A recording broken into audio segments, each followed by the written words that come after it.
अरे क्या हो गया नंदू? ये सवेरे सवेरे रो क्यों रहा है? और तेरा मालिक हरिया कहाँ है? वही तो मैं भी जानना चाह रहा हूँ। मालिक न जाने कहाँ गायब हो गया है। मालिक कहीं नहीं मिल रहे। क्या कहा तूने? गायब हो गया? अरे ये तू क्या बोल रहा है गधे? मैं सच कह रहा हूँ। मैं सारे घर में ढूंढ चुका। मालिक मुझे कहीं नहीं मिले। ऐसा पहले कभी नहीं हुआ। अरे बस बस बस बस, अब हरिया को कहीं जाना होगा तो वैसे तो वो मुझे बताकर ही जाता और अपने घर की चाबी भी देकर जाता। अचानक से चाबी की बात सुनकर नंदू हैरान हो जाता है क्योंकि उसके गले में 3 चाबियां टंगी। अरे ये क्या? ये तीसरी चाबी कैसी है? मालिक के पास तो केवल 2 ही चाबियां होती थी। फिर ये गांव का बुजुर्ग कुम्हार हरिया जैसे तैसे गरीबी में अपना गुजारा कर रहा था और उसकी जिंदगी में एक ही सहारा था, उसका प्यारा गधा नंदू। नंदू मेरा प्यारा बंधु, ये देख आज मैं जंगल से तेरे लिए हरी हरी घास ढूंढ कर लाया हूँ। ले खा ले। हरी हरी घास, ये तो है मेरे लिए सबसे खास। अरे लेकिन मालिक, इसके लिए आपको तो बहुत दूर जाना पड़ा होगा।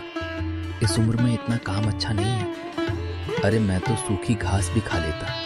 इतना परेशान क्यों होते हो मेरे लिए? क्योंकि तू है नंदू, यानी मेरा बंधु। अरे भाई, तू भी मेरे साथ रूखा सूखा ही तो खाता है। न जाने तुझे ऐसे कौन से मेवे मिलते हैं मेरे साथ। वो बंसी लोहार तुझे अपने साथ ले जाने आया था, तू फिर भी नहीं गया। पता है तुझे वहाँ बाजार का सबसे अच्छा खाना मिलेगा। मालिक मैं गधा हूँ, कुत्ता थोड़े ही हूँ जो 2 रोटी ज्यादा मिलेगी तो पार्टी बदल दो। तेरी हाजिर जवाबी कमाल की है नंदू। लगता है तू मुझसे बहुत प्यार करता है। खुद से भी ज्यादा मालिक। ऐसे ही दोनों खुशी खुशी अपना जीवन बिता रहे थे। हरिया के पास 2 चाबियां थी, एक घर की और एक पड़ोस के मंदिर की, जहां वो रोज सवेरे सबसे पहले पूजा करने जाता था और दोनों चाबियों को वो अपने गले में पहनता था। मालिक, ऐसे गले में चाबियां लटका के रखते हैं? कोई चोर उचक्का देखेगा तो सोचेगा किसी खजाने की चाबी है। कौन सा खजाना रे नंदू? इस गांव में ऐसा कौन है जो मुझे नहीं जानता? अरे मेरे पास है ही क्या। चल अब जल्दी चल, मंदिर के दरवाजे खोलने का समय हो गया है। श्रद्धालु आते ही होंगे। अरे आज तो मंदिर में महापूजा है, जल्दी जल्दी चल। अरे वाह वाह वाह वाह वाह, मतलब आज बहुत सारी मिठाई मिलेगी खाने को। फिर तो बड़ा मजा आएगा। जैसी जिसकी श्रद्धा। तुझे मिठाई की खुशी है तो वही सही। लेकिन ध्यान रहे नंदू, आज मैं बहुत व्यस्त रहूंगा तो तुझे खूंटे से एक तरफ बांध दूंगा। तू एक जगह पर बैठे रहना। जैसा आप कहें मालिक। आप कहें तो बिना खूंटे के ही मैं बैठा रहूंगा। आपके बिना एक कदम नहीं हिलने वाला मैं।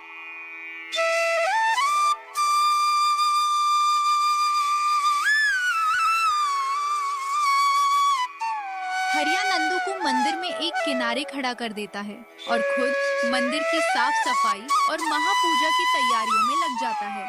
अरे भाई देखो तो आज मंदिर में क्या बढ़िया चहल पहल है। सुना है आज शहर का एक बड़ा सेठ भी मंदिर में दर्शन करने के लिए आने। अरे वाह, ये तो बहुत अच्छी बात है भाई। फिर तो गांव के मंदिर में अच्छा खासा दान आ जाएगा। मंदिर का भी भला होगा। और ये सेठ लोग तो दिल खोलकर दान दक्षिणा करते हैं। हरिया और गोपाल जिस सेठ की बात कर रहे थे वो सोने चांदी का बड़ा व्यापारी था। उसकी गाड़ी आती है और मंदिर के ठीक सामने आकर रुकती है। सभी लोग उसे देखने लगते हैं। ये लो, नाम लिया और हाजिर। ओ रे दादा रे दादा, इतना बड़ा गाड़ी लगता है कोई बहुत ही बड़ा आदमी आया है।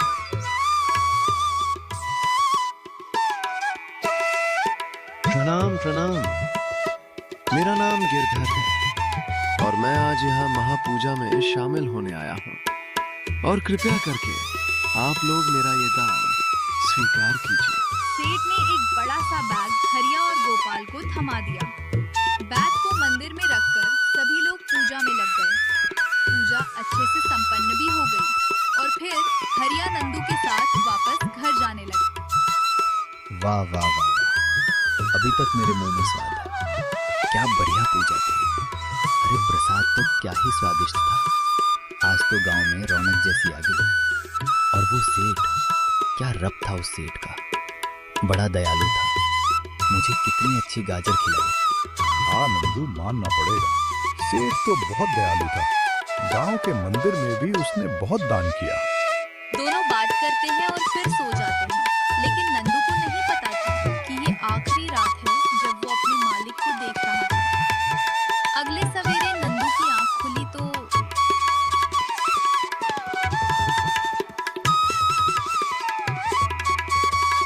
अरे आज तो सूरज चढ़ाया, मगर मालिक ने मुझे उठाया नहीं।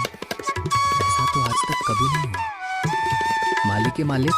नंदू सारे घर में हरिया को ढूंढता है, मगर हरिया कहीं नहीं मिलता है।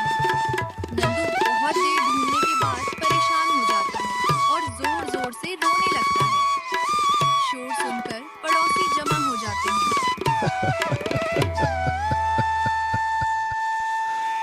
अरे क्या हो गया नंदू, ये सवेरे सवेरे रो क्यों रहा है? और तेरा मालिक हरिया कहाँ है? वही तो मैं भी जानना चाह रहा हूँ। मालिक न जाने कहाँ गायब हो गए। मालिक कहीं नहीं मिल रहे। क्या कहा तूने? गायब हो गया? अरे ये तू क्या बोल रहा है गधे? मैं सच कह रहा हूँ। मैं सारे घर में ढूंढ चुका। मालिक मुझे कहीं नहीं मिले। ऐसा पहले कभी नहीं हुआ। अरे बस बस बस बस, अब हरिया को कहीं जाना होगा तो वैसे तो वो मुझे बताकर ही जाता और अपने घर की चाबी भी देकर जाता। अचानक से चाबी की बात सुनकर नंदू हैरान हो जाता है, क्योंकि उसके गले में 3 चाबियां टंगी। अरे ये क्या? ये तीसरी चाबी कैसी है? मालिक के पास तो केवल 2 ही चाबियां होती थी। फिर ये नंदू के ऊपर तो अचानक से दुख का पहाड़ ही टूट गया था। उसे इतना प्यार करने वाला मालिक अचानक से कहीं गायब हो गया था और उसके पास एक नई चाबी भी आ गई थी, जिसका किसी को पता नहीं था। आखिरी बार मैं और मालिक साथ में मंदिर ही गए थे, इसीलिए मुझे वहां जाना चाहिए। वहां जाकर शायद मालिक के बारे में कुछ पता चल जाए। नंदू हिम्मत जुटाकर मंदिर जाता है और वहां के पुजारी नंदू को देखकर कहते हैं, अरे नंदू, आज तू अकेले ही आ गया और तेरा मालिक हरिया कहाँ है? और मंदिर का ताला अभी तक क्यों नहीं खुला? कितनी गलत बात है पुजारी जी। बात ये है कि मालिक लापता है और मेरे गले में मंदिर के ताले की चाबी भी डालकर कहीं चले गए। क्या? अरे ऐसा कैसे हो सकता है? इसीलिए तो मैं आपके पास आया हूँ, ताकि आप मेरी कुछ मदद कर सकें। मैंने तो कल रात ही हरिया को आखिरी बार देखा था और हाँ, वो बहुत घबराया हुआ भी था। क्या कहा? रात को? ओह, इसका मतलब कि घर जाने के बाद जब मैं सो गया तब मालिक फिर से मंदिर आए थे, लेकिन वो मुझे बिना कभी बताए कहीं जाते नहीं थे। अब मैं तो अपनी झोपड़ी में था नंदू। मैंने दूर से हरिया को आते देखा, पर हाँ, बहुत घबराहट में वो मंदिर के अंदर जाकर 5 ही मिनट में बाहर आ गया और जाते वक्त उसके हाथ में कुछ था, लेकिन अंधेरे में मुझे कुछ साफ दिखा नहीं। तो पंडित जी, फिर तो हमें जल्दी से अंदर जाना चाहिए। शायद हमें अंदर कोई सुराग मिल जाए। आहा, चलो चलो आओ। पुजारी और नंदू दोनों ताला खोलकर अंदर जाते हैं, लेकिन मंदिर में कुछ भी ऐसा नजर नहीं आता जिससे हरिया का कोई सुराग मिलता। निराश नंदू वापस घर आ जाता है। 2 दिन बेचारा मालिक की याद में भूखा प्यासा बैठा। और कैसा है नंदू? अरे आप यहाँ? हाँ हाँ, मैंने हरिया भाई के अचानक से गायब हो जाने की खबर सुनकर मुझे बड़ा अजीब लगा, इसीलिए मैं तुमसे मिलने आ गया। और बता, कैसा है तू? नंदू आंखों में आंसू भर के कहता है, मालिक, मालिक, मेरे अचानक से कहाँ गायब हो गए? कुछ पता नहीं चल रहा। मेरी तो सारी दुनिया ही मेरे मालिक थे। मेरे मालिक कहाँ हैं? कैसे हो गए? अरे नंदू, बस बस ऐसे रोते नहीं भाई। हरिया भाई तुमसे बहुत प्यार करते थे और तुम्हारी हालत देखकर साफ पता चल रहा है कि तुमने कुछ खाया पिया नहीं है। मेरे साथ मेरे घर चलो, मैं तुम्हारा ध्यान रखूंगा। नहीं नहीं, मैं अपने मालिक का घर छोड़कर कहीं नहीं जाऊंगा। मेरे मालिक कभी आ गए और मैं यहां नहीं मिला तो वो फिर से चल जाएंगे ना। अच्छा ठीक है, ठीक है, तुम कहीं मत जाओ। मैं तुम्हारे लिए खाना यहीं पर लेकर आता हूं और मैं हरिया भाई को भी ढूंढने में तुम्हारी मदद करूंगा। हरिया भाई के बहुत उपकार है मेरे ऊपर।